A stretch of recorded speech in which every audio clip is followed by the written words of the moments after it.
Hello to everyone and warm welcome to the next episode of People and Purpose podcast. I am Tarja Takko, CEO and founder of Takko Advisory, a firm where we focus on driving positive change. In this episode, we really focus on positivity and also driving positive change as we put the lenses onto the secret to happy workplaces. I am very happy as a Finn that we talk about happiness. And our guest is also joining from Finland. And as you know, Finland has recently been ranked again, now the 8th time, as the world's happiest country. And our guest, Ben Furman, is an expert when it comes to building happier workplaces. It's very exciting to have you, Ben, as our guest today. My pleasure. Completely my pleasure. And let me explain a little bit. Ben is actually, I think, the reason I got interested in his psychology and also people behavior when I was at younger age watching Ben's TV talk show. I think the show was called Ben Furman and it ran for quite a few years. So quite a few episodes I was following you. Also, at the later stage, I got, I think, the whole seed into solution-focused thinking and solution-focused leadership and coaching from you, Ben, from the inspiration by your work. And for me, it made a lot of sense to focus on solutions rather than problems. And that's something that I have applied, the whole approach is something I have applied in my work throughout the years as the Chief HR Officer. And also now with my own company, solution-focused and care are the core values of the company. And last but not least, I also started studying solution-focused therapy. And I could say that the inspiration was rooted by the work done by you, Ben. Nice to hear. I'm happy to hear that. Solution-focused psychology, I think, has a lot to offer. Even if it is a little bit marginal. I mean, it's not mainstream, but maybe it should be mainstream. I definitely think it should be mainstream, but why do you think it's not mainstream? One reason, just one reason, is that it's the solution-focused approach is originally a brief therapy approach. Now, these days, the method is used for coaching just as well as therapy. But when it was developed, it was a very, very brief therapy model.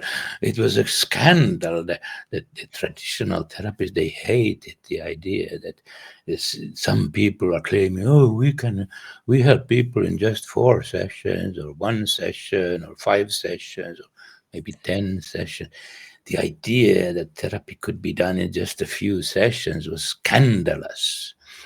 And this might have something to do with it, because when solution-focused ideas, when people started to pick these up in the field of coaching, so the same idea of the shortness was embedded, and not all coaches like the idea of only 3 sessions or 5 sessions. How do you make a buck?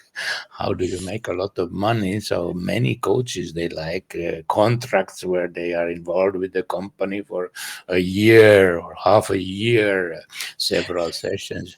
It's a business. Solution-focused doesn't really help business. It helps effectiveness, but it's not good business to do very short work. So I'm sorry. Yeah, and we will go definitely more in detail into the solution-focused approach. But let's take a few minutes first focusing on Finland. And I think it's quite an achievement that Finland has been ranked the happiest country in the world 8 years now running. And I think for me, it's very much having the basics, right? So the security, freedom, and quality. And of course, every individual have their own reasons what makes them happy. But Ben, what is your view? Why does Finland rank so well in this happiness contest? I belong to the skeptics, I read how much in Finland we complain about everything. Do you remember there was a little not a scientific study, but some kind of a study anyway, in the Helsingin Sanomat, in our major newspaper.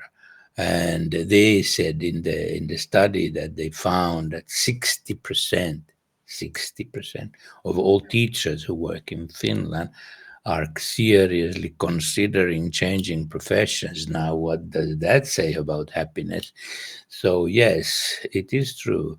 It depends very much on what you ask. If you ask about social equality and social possibilities, like in Finland, I think we have relatively good chances. If you come from a poor family, you can still, be successful in life. But in other countries, maybe it's difficult. If you don't have money, you cannot make it, so to say. So I think it depends on what you measure. And if you measure in the way they measure, so maybe Finland and Sweden and so on, we are happier countries, but that doesn't really say so much about the sentiments, the emotional, how happy do you feel?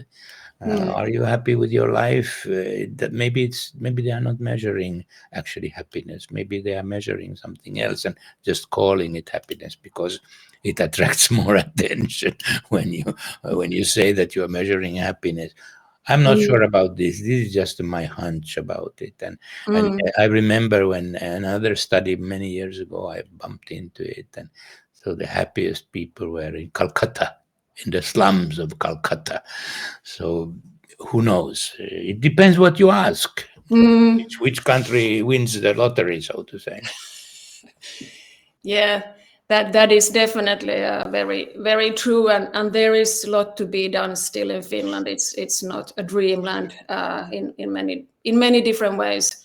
But how do you? And as you said, that it really depends how you define it. But how do you define happiness? I'm not so fond of the word happiness. I think it's very popular to speak about happiness, but do we really want to be happy? At least in Finnish language, the same word, the happiness, can be used in a derogatory way, like you are a little bit stupid. Stupid is the same as happy. We sometimes joke about it. Are you a little bit happy? Yeah? Because I think it's not really realistic to pursue happiness. I think a more better word, at least for me, in my linguistic, is being content. Are you okay? Are you satisfied with your life? I think that makes more sense. I'm satisfied. Do you get satisfaction from your work? Are you satisfied with your family life? Are you satisfied with your chances in life, what you can do? I think it would make more sense to measure or to speak about being satisfied or being content than happiness. I mean, who's happy? Yeah, everybody's happy sometimes, but we are not happy all the time. Nobody's happy all the time. It's an unrealistic idea. If you are happy all the time, there is something wrong with you. Then you definitely maybe are happy, as you started explaining. Maybe you're suffering from bipolar disorder or something. Yeah, and I think it's and also maybe one could talk about positive psychology, and then it's really understanding. And as you said, you can understand the word happiness in the wrong way, and using the word content is actually definitely a good option. Could be. And I was thinking that what happiness or being content is not. I mean, happy person can have negative feelings, so it doesn't mean that you're all the time being completely content with everything. And by the way, these words have different meanings for different people. So you would have to ask, like, oh, what do you think about the word happiness?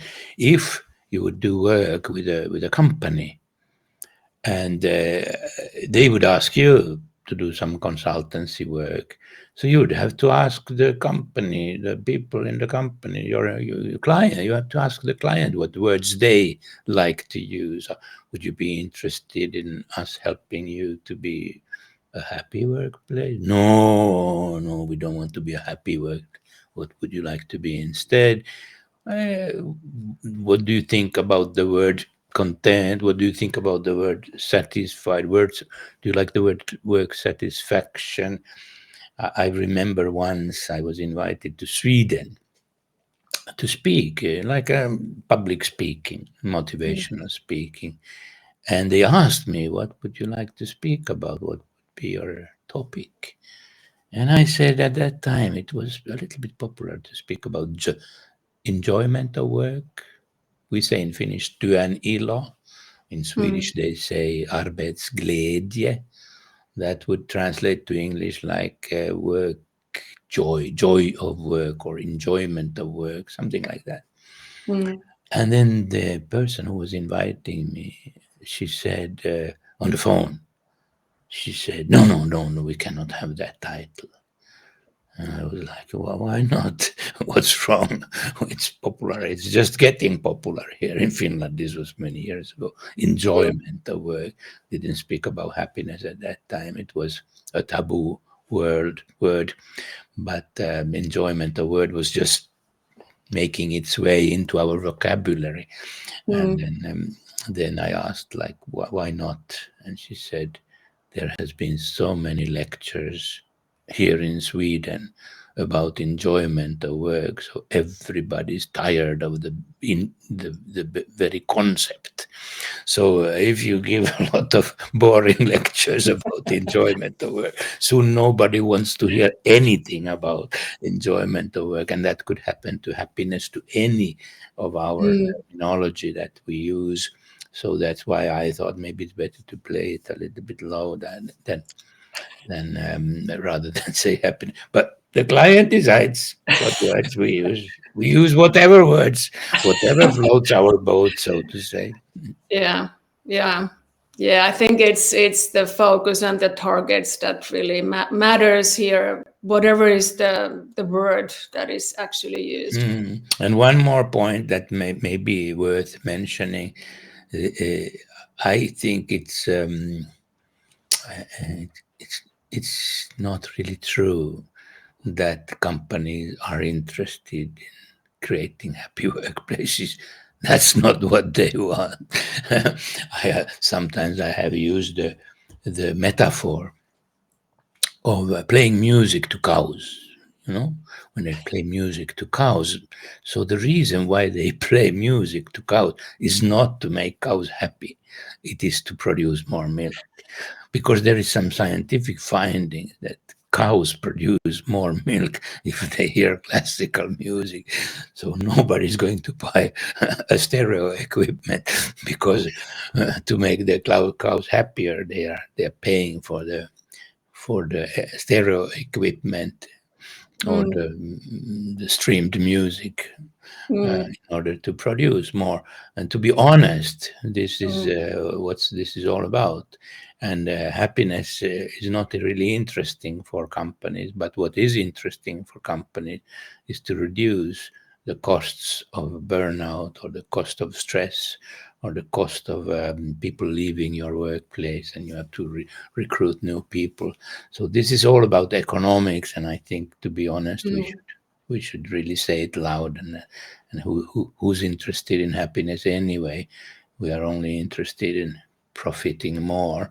Well, if we want to profit more, we have to take happiness or satisfaction, work satisfaction or work enjoyment really seriously.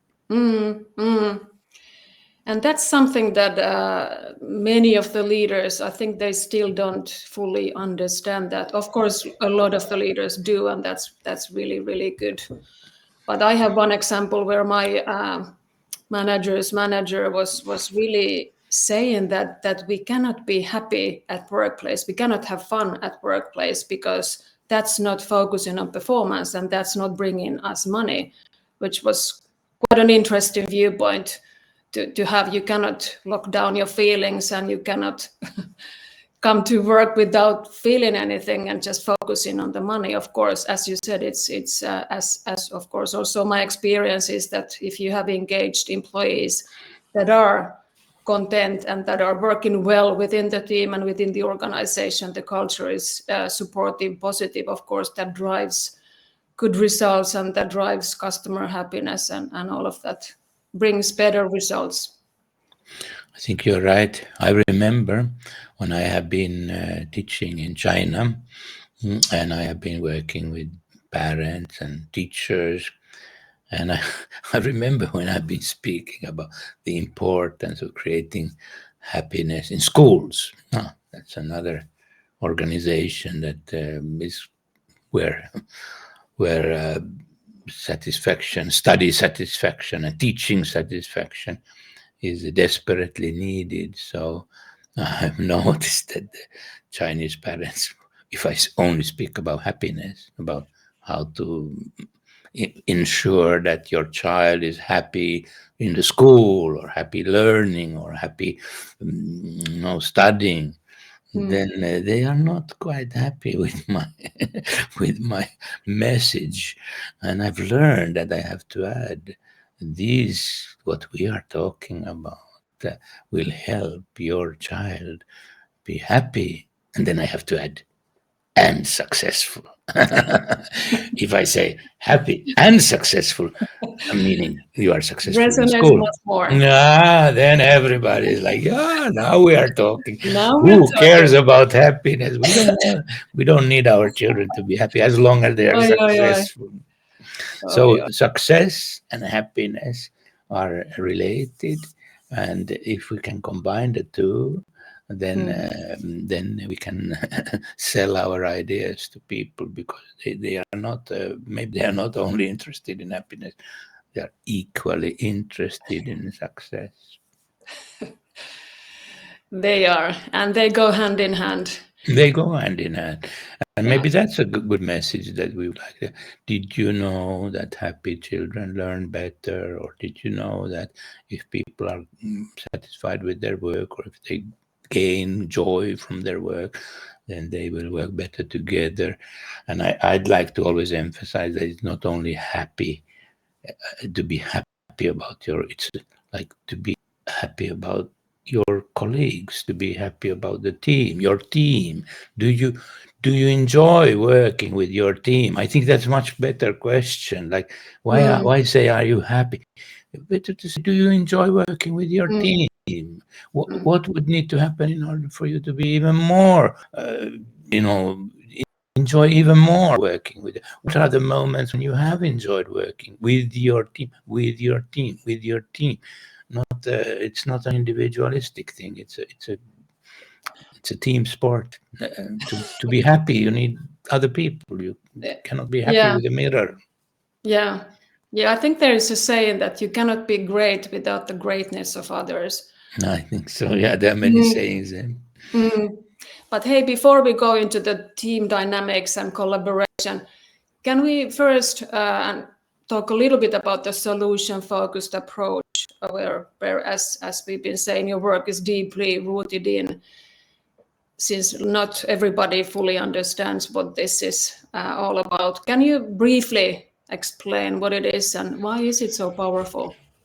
Yeah, so in the 80s, 70s, 80s, there was a team, a psychotherapy group that was meeting families and individuals and children and all kinds of problems, mental health problems, different mental health problems, social problems, addiction problems, what have you. And they were influenced by this concept of brief therapy. Now, brief therapy can mean many things, but what it meant at the time was that we don't, in a therapeutic discussion, we don't start to analyze problems. We don't use a lot of time to describe problems, to analyze their causes. The idea of root cause used to be very central, but in solution focused, you are not really interested in the root cause. You are not interested in the details of the problems. You are not actually talking much about problems. You are more inviting people to think about how they would like things to be in the future.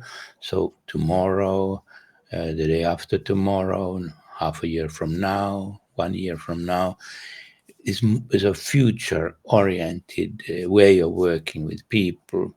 In psychology, it was revolutionary. It was totally revolutionary because we had the Freudian tradition and normally all psychologists and psychiatrists and social workers and therapists, they all started to talk with you about your past, about your childhood, about your history, and suddenly you have a group of therapists who are talking about the future. It was blasphemy. It was like they would have kicked Freud out of the sandbox and then started to do therapy in a totally different way. But the clients loved it. Many clients, they said this was so refreshing and this was so better. This was more optimistic. So you start to develop um, uh, a better future for people, which is not an alien idea for business people. I think business people are used to this idea. Vision, steps, what have you already done? Good. You create a kind of an excitement about bringing about change with small steps, and you have a vision about how you would like things to be. I don't think the idea is totally alien to business people, but it was surely a revolutionary idea in the world of therapy.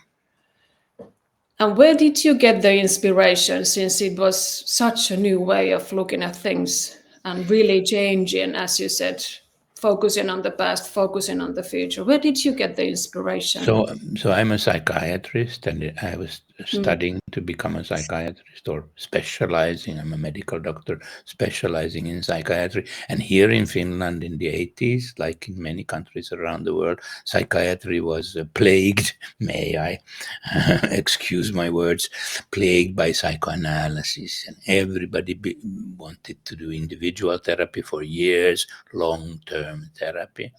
And the new kid on the block at that time was family therapy.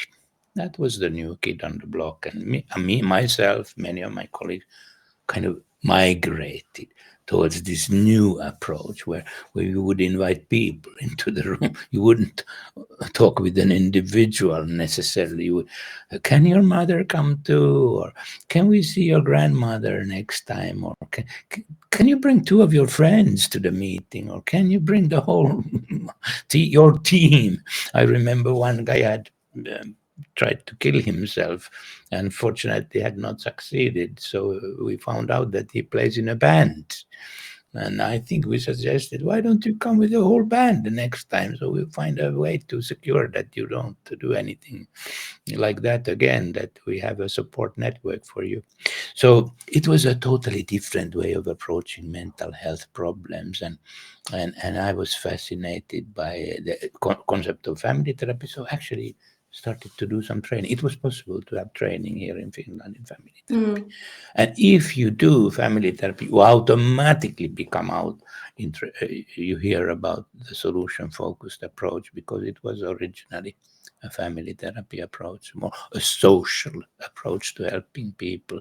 So we heard about it, and we had contacts with the people who developed this model. They visited Finland, and long story short, but yes, I found it fascinating. It was very different from what the establishment was doing. And you said people loved it, so it's been very well received, and you can see the results. There is a lot of optimism in solution-focused work when you focus on what people have done that's already worked a little bit. And that they find something that maybe you have done already, something that has helped you a little bit. That even just that little question, just one question in the overall design of solution-focused conversations is already helpful. Oh, yeah, maybe we have done something. Well, maybe not so much, and it hasn't worked all the time. No, but it has worked a little bit. Already starting to create a positive mood for the conversation. And then let's imagine that we meet again in a week from now, or in a month from now, and we have a follow-up meeting. And you will tell me that there has been some results from our conversation, some positive results. I will be asking you, what results are you talking about? What will you tell me? So it's forcing people to describe, to imagine, positive change. And that also creates a lot of optimism in people. That, oh, well, I'm not sure that will happen, but I would like things to be like that. It's a different question than why do you think you have this problem? Everybody's used to talking about problems, analyzing the root causes, and suddenly you have a totally different kind of conversation, and you're like, this was nice, this was okay. I thought we are going to kill each other because we are blaming each other for every problem that we have. But you were able to steer our conversation in a manner that felt like we're getting somewhere, we're doing something to make things better. Yeah. So no wonder I became interested in it. Huh? Yeah, but it's a very good approach that can be also used when people have stress or burnout or whatever is the difficult individual situation. But if we now talk about your book Reteaming, which is focusing on team dynamics and collaboration. And as we know, there's a number of different team development tools out there, but how can leaders using the reteaming approach build stronger, and let's use the word happier teams? Good question. I have to tell you that just yesterday I opened a mail and I got a new book about this. Let me see if I can show you. Yeah, if I put it on in front of my face, maybe. This is in German. This book is in German, and you can see it's called Praxisbuch Reteaming. So I just want to make the point that many years ago, like 20 years ago or something, we started to think about how can we use solution-focused therapy, the same principles, but it's not therapy. But how can we use the same principles when we work with a team or a company to improve happiness and success, to improve happiness and success? And we developed a 12-step 12 questions, 12 important questions to make your team more successful and more happy. And those questions are typical solution-focused questions, the same questions that I just already gave you a few examples of. And we just called it reteaming because it was packaging. Same idea that's already there, but we repackaged it and we called it reteaming, and we started to teach it. And suddenly, quite of surprise, people became interested. They loved many people loved our 12 steps. I remember I was often in Sweden teaching reteaming. We were teaching here in Finland.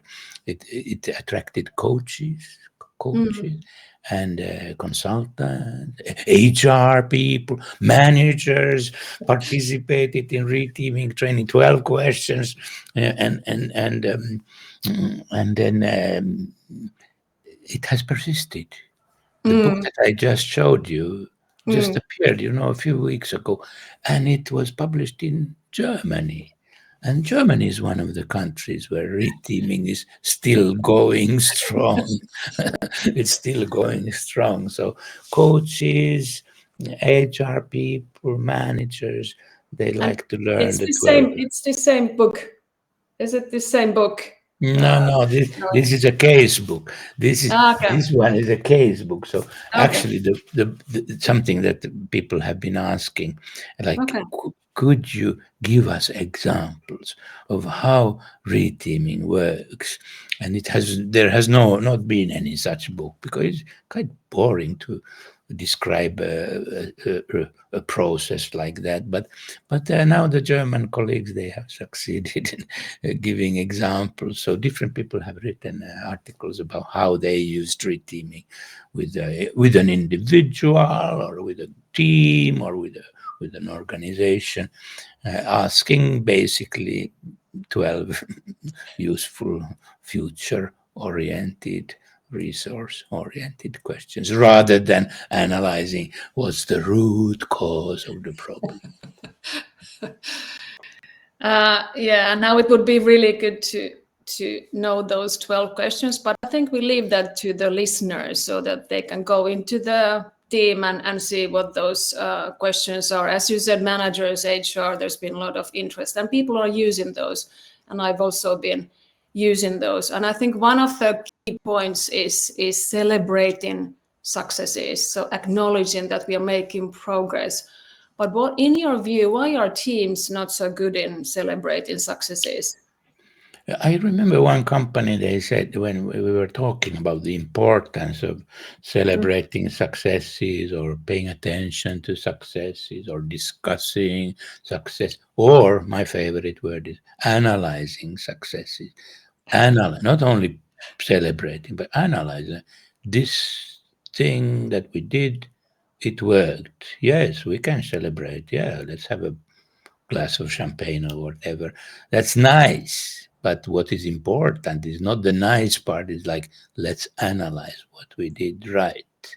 And this whole concept of let's analyze what we did right is a key element in solution focused work. So you try to find even small successes, but you don't just let's be happy because we succeeded. No, you go like, okay, so why did I like to joke about it? I say nobody leaves this room until we find out why we succeeded. It's like the mirror image of nobody leaves this room until we find who's at fault.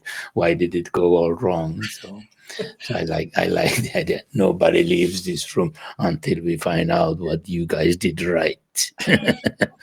So you're inviting That's people a to good approach. analyze. Yeah, Mm. you're Yeah. inviting people to analyze successes, and Mm. this works very well with children. So if you have your own children and they succeed with something finally, so rather than just say, Mm. "Oh, I'm so happy for you. You can do it. Yeah, I knew you could do it." Yes, you can give positive feedback. That's nice, but even better is just to say like, "How did you do that? Mm. What was your Mm. secret?" And maybe the first answer is, "I don't know. I just succeeded." But you can go, yeah, but you did something. Did you think about some? How did you actually manage? And when Mm. you start to analyze successes, you realize that before before long, Mm. you will have to thank other people too. So it was not only me who succeeded, but actually you helped me and you supported me. Got Mm. one idea from you, and that will help. And you're starting to build team spirit by Mm. analyzing successes. Mm. Yeah. Yeah.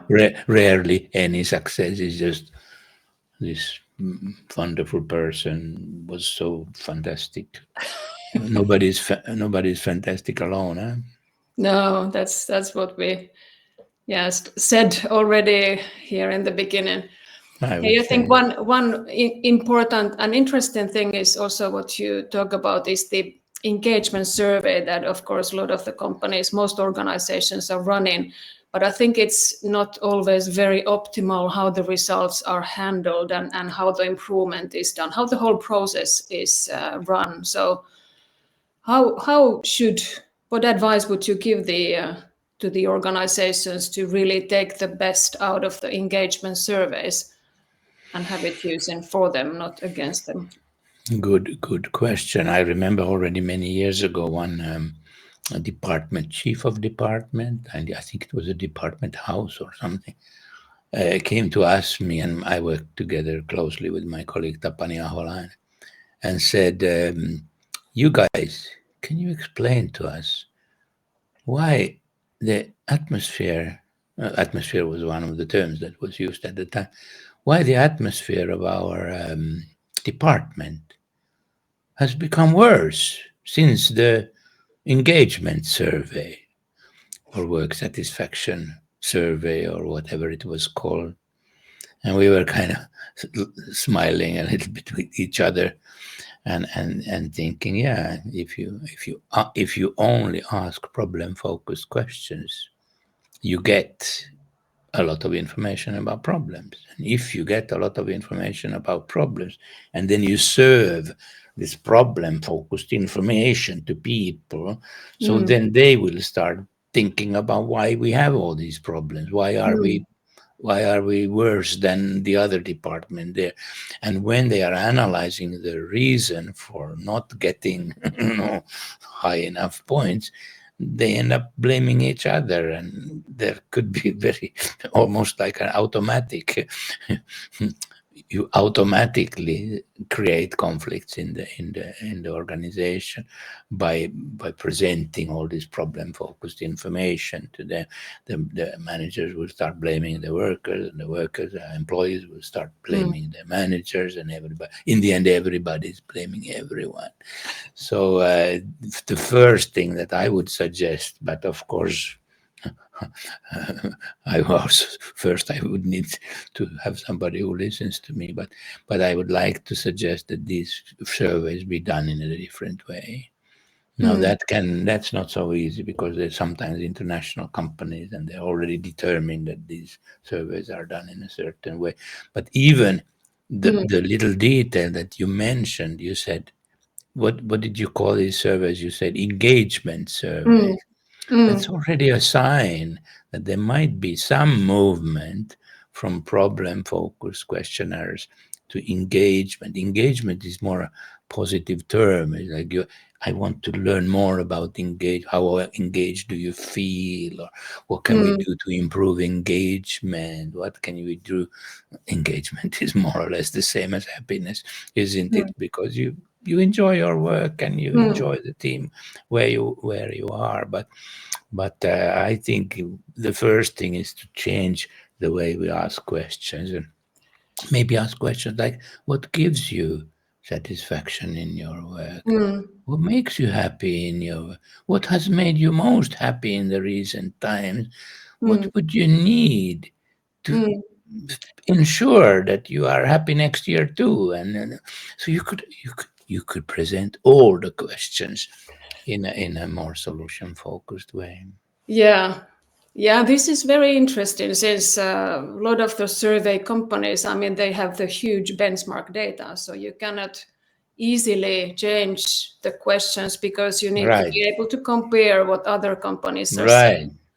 But of So course, we are stuck in a problem focused hopefully we world. are not stuck, but it's a really good point. And of course, you can do also pulse surveys, or surveys that really are not for the benchmark data, but really provides you a good visibility and understanding on the engagement of the employees. Interesting. Yes, to be solution focused in a problem focused world is not so easy. Yeah? It's not so easy. Yeah, fully agree. Hey, if we talk about the book, your book, the How to Create a Good Spirit at the Workplace, and with that book, you introduce this double star model.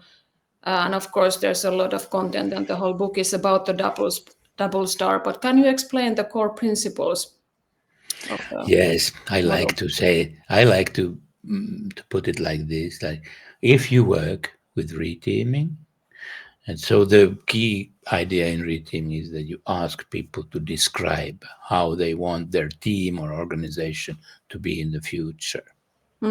That's typical solution focused work. So you are not so interested what kind of problems have you had lately, or what is causing you to suffer here, or what is causing all these difficulties or conflicts that you have.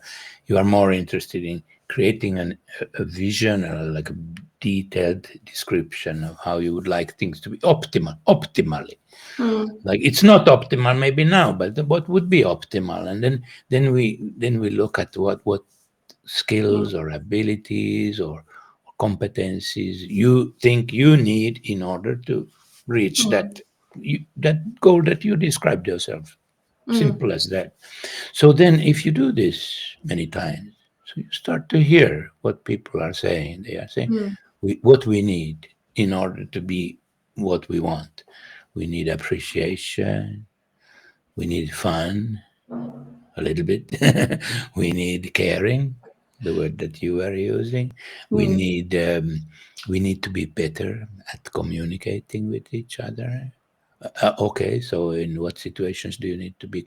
We need to become better at solving conflicts. We need to become better at giving feedback to each other. There is a list of things that repeatedly come up.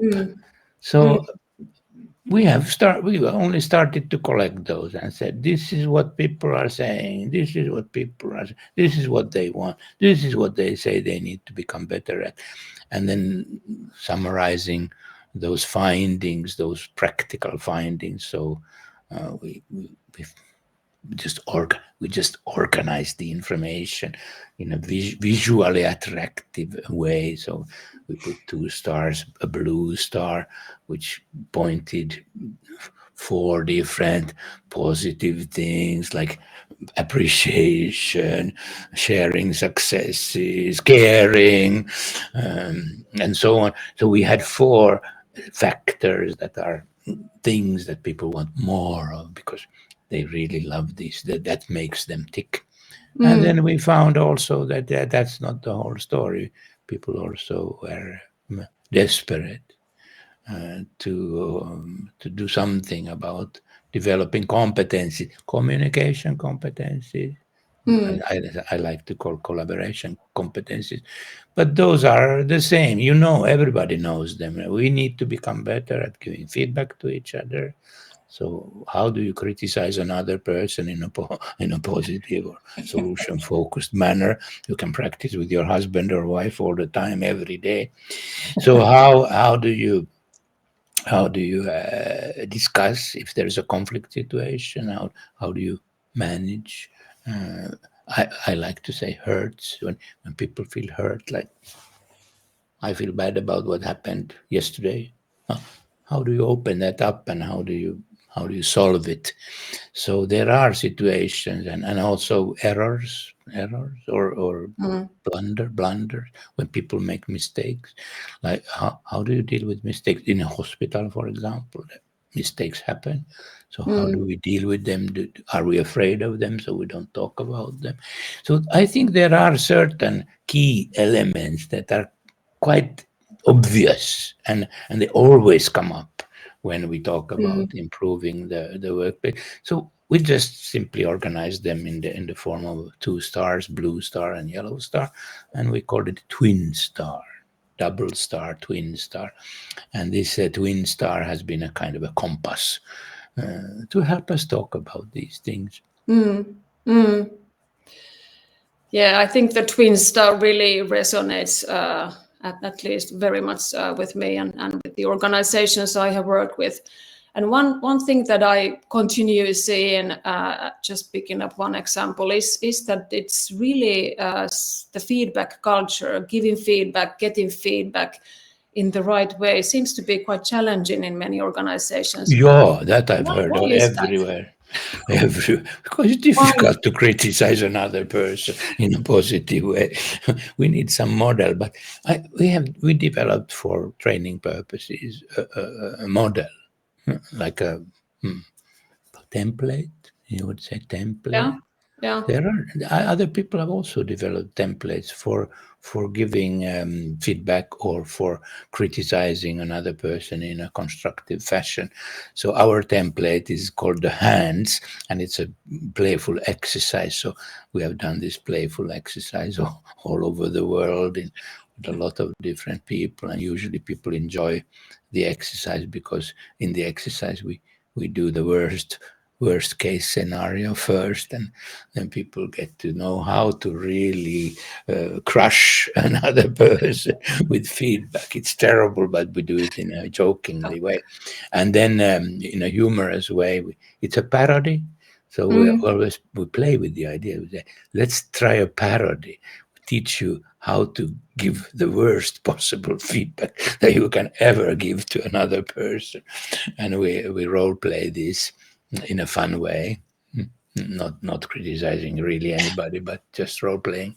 And then people start to think, yeah, what would be the opposite? Like if this is the worst possible way to give feedback, like telling a person that they are, in English they say telling off, like criticize, you always do like that, and why do you do, are you crazy, or you must be selfish, or there is a way to give feedback which is awful, we I've play seen with that. that one.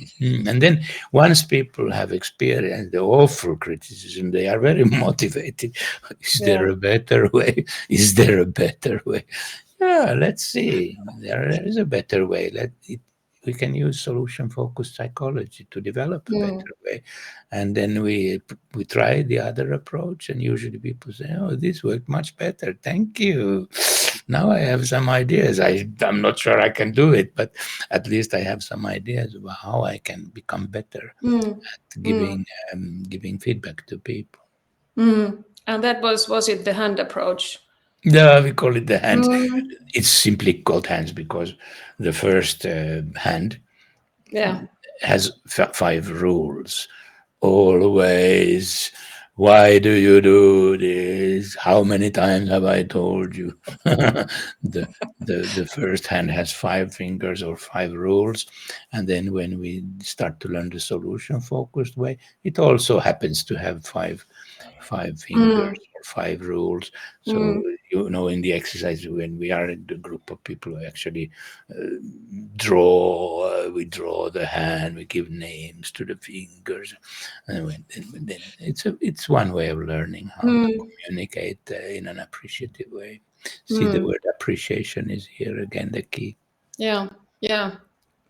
Yeah. I use the term recognition, and I think it's the same as appreciation. Acknowledgement, Mm. recognition, Mm. appreciate. The client decides which word we use. We are okay whatever word you want to use. They might Exactly. be allergic to some words because maybe they had a boss who was pushing this word and everybody got tired of this word, so they hate the word happiness, or they hate the word appreciation, or they hate the word. So we have to be Mm. sensitive, Mm. culturally sensitive terminology. Yeah, it's important, definitely. Hey, I could have, or we could have continued this discussion, I think, much longer, but I think we need to start wrapping up. And I think one question, a key takeaway, what people or leaders could take from this podcast, what would be one action today they could take to improve the workplace? And I'm using the word happiness again. Yeah, What should it be? I think we have mentioned it. I mean, in this discussion, we did talk a little bit about this concept of success analysis. Hmm. I make it sound like bigger. Success analysis. Did you do your success analysis? Did you Sounds very forget to serious. do it? Yeah. Did you forget to do your success analysis for today?